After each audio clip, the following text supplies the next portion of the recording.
A group of African American churchgoers protested Michael Bloomberg by literally turning their backs on him in silence as he addressed the congregation. Now, this was at the Brown Chapel AME Church in Selma, Alabama. Now, this entire thing comes as his record on race continues to be a very big issue in this election. I want to go and basically show you what they did, and then we'll do some commentary on why. Take a look. But sadly, it was just another instance of black families being systematically robbed and exploited. Something that didn't end slavery but continued with Jim Crow and redlining. In today's reading from Isaiah, do right, seek justice, and defend the oppressed was the call to action. And that's what our Greenwood Initiative resolved to do. And we're going to do it by achieving three things. One, we're going to help 1 million more black families own a home. All right, so you can see that, right? Now, Axios noted that Bloomberg is facing fresh scrutiny on his conduct while New York City mayor, and particularly, of course, Stop-and-Frisk, that disproportionately targeted African American and Latino people, for which the Democratic candidate apologized and admitted that was a mistake during an interview with CBS 60 Minutes. Now, this commemorated service, by the way, marked the 55th anniversary of Bloody Sunday, when state troopers attacked civil rights activists marching in Selma. Now, I think the timing here for this protest is very relevant because here you have Bloomberg, of course, showing the black community exactly how he would govern by using stop and frisk, fighting to prevent the Central Park Five from getting justice, right? Where, Donald Trump took a full page ad out in the New York Times to call for the execution of the Central Park Five. Bloomberg was in court, his administration, fighting against giving these unlawfully imprisoned minorities, African Americans and Latino, from getting their justice, from being able to get what was owed to them for the miscarriage of justice that happened to them. That's who Michael Bloomberg is, right?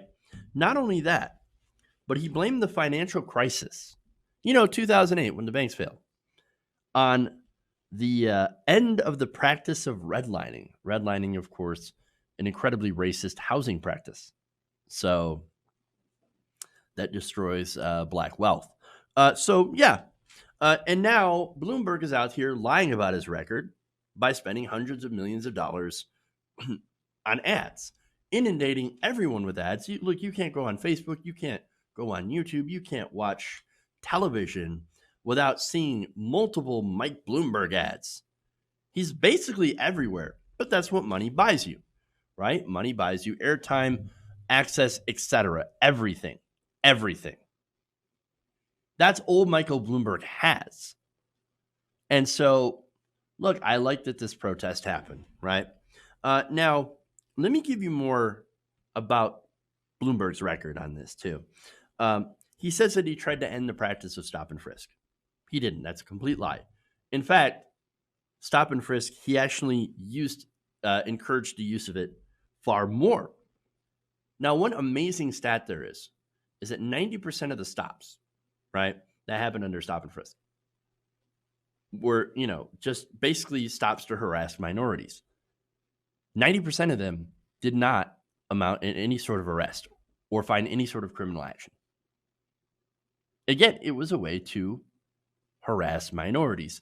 And the thing is, in 2015, he came out and defended it by saying, well, I think white people are stopped too much. I don't think minorities are stopped enough. Again, disproportionately targeting African Americans and Latinos. And yet, no, not enough. Not enough. We need to target black people even more. You know why? And you know why we don't find anything? It's because since we have this policy, they leave their guns at home. That's Michael Bloomberg. That's him. And again, 2015, just recently. And so, look, his record is terrible. And him apologizing for that record, I mean, come on. Just now apologizing, and we know this, he bought his way in, not only into the race, but he's bought his way into the into the Nevada debate by having the DNC change their rules after he gave the DNC over $300,000 in donations. We all know what's going on here, but he can't run away from his record. He can't. Look, the only thing that ended stop and frisk were the courts that found this policy to be both racist and unconstitutional. And by the way, you can read people's stories about what they experienced under Michael Bloomberg. Benjamin Dixon, friend of the show, excellent journalist, he amplified the stories of Black New Yorkers who suffered under this sort of authoritarianism.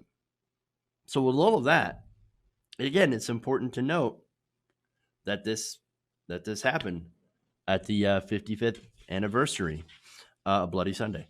So the timing is not an accident. Now, this also happened after the Reverend Leota Strong said Bloomberg had initially declined his invitation to address the church. Gee, I wonder why. I'm pretty sure his advice is like, that looks really bad. Go address the church, hear them out. And by the way, Strong also said it's important for the businessman to hear from them, this community. Well, message sent and received. Bloomberg is pretty awful. But you can only see in that video, there's only a few people that were standing, turning their back to him. And I find that very concerning. And not only that, but look, it's not just Michael Bloomberg that's terrible on racial issues. You also had Joe Biden. Joe Biden spoke at the same event and had no protests. But wait a minute, I don't understand that, because Joe Biden worked with segregationists, was proud to work with segregationists. He opposed busing and integration, was proud of the 1994 crime bill. He has lied consistently about his record during the civil rights era, and even lied about being arrested to see Nelson Mandela. He was never arrested in South Africa.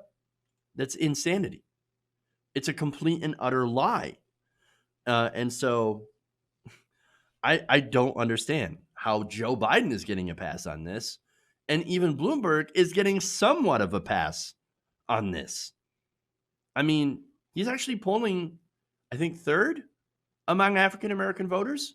You have Bernie Sanders overtaking everyone nationally. Then you've got Biden, and then you've got Bloomberg with African-Americans. I mean, it's insane. It's insane. In fact, Joe Biden, by the way, overwhelmingly won with older African-American voters in South Carolina. These are the same people who were alive during civil rights. It doesn't make any sense. And neither does the support for Bloomberg among some black voters. But even after all that, at least I love this silent protest, because it does bring to light some of these complaints against Bloomberg. And I definitely applaud them for standing up, literally, against Michael Bloomberg and his attempt to run away from his record. Hey guys, hopefully you enjoyed that free video. Now I'm going to have to ask you a favor. Between the demonetization and the YouTube algorithm messing around with view counts, etc., we're having a hard time adjusting to the new YouTube reality, which is where you guys come in.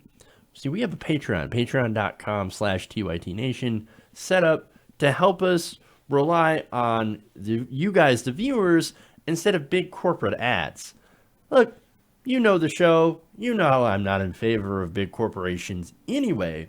So help us transition away from relying on the ad model to pay the bills and sign up to be a patron, patreon.com/TYTNation. That goes a long way to help us keep the lights on. And you guys will know that you're supporting independent, progressive media.